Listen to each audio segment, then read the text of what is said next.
mais on va le dire que ça reste dans un esprit fair play. Oui, Zine, pour cette première période, malgré la chaleur dont on a parlé tout à l'heure, donc Monsieur Zouaoui a mené positivement sa tâche. Donc, même c'est un match tranquille et les 22 acteurs lui ont facilité la tâche.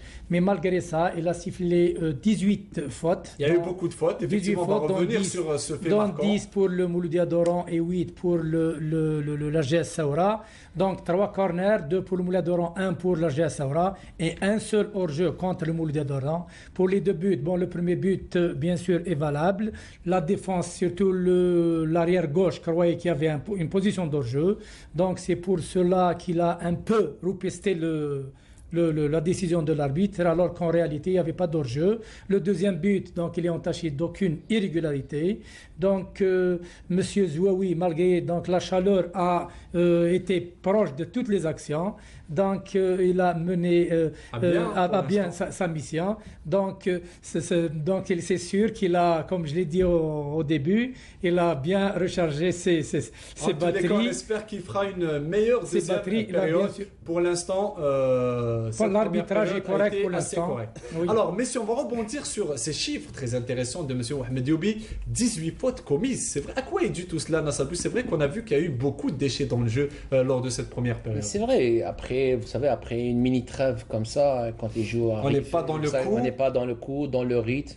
On s'oublie, on fait des fautes. Il y a la chaleur, comme le disait M. Youbi en plus. Tout ça fait que le joueur s'oublie. Il y a des fautes, tout simplement. Alors, par la suite, Mourad Wardi, on a vu le premier but.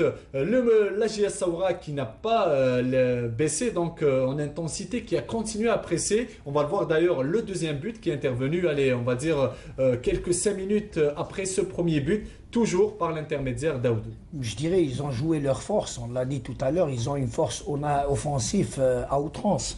Donc c'est l'une des raisons qu'ils ont pratiquement déjoué cette défense oranaise sur les côtés. Le premier but, il est venu par le biais d'un coup franc, joué bien sûr avant avec une action triangulaire sur le flanc gauche. Cette fois sur le flanc droit. Par la suite, c'est un contre sur le flanc droit, flanc droit, pardon. Il a vu l'intervention de Dagoulou, elle a été merveilleuse, donc un très beau centre, bien repris de la part de Dagoulou. C'était le deuxième but. Daoudou, pardon. Même en marquant les deux buts, la JS Saoura n'est pas restée vaine. Elle a encore titillé cette défense.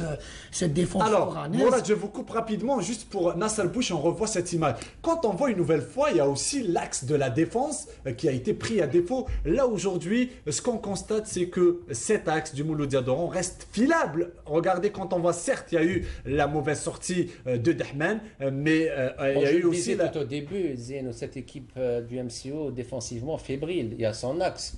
Sur ce centre venu de la droite, il y a eu toute une faute collective déjà, et de l'axe et du gardien. Messieurs, on est obligé de repartir à Béchar puisque la deuxième période va commencer d'un moment à un autre. On va suivre bien évidemment cette deuxième période. Bon, on me dit que les joueurs ne sont pas encore entrés. Alors, messieurs, mais je pense que les joueurs sont déjà sur le terrain. Alors, s'il vous plaît, on repart du côté de Béchar pour... Alors, d'accord.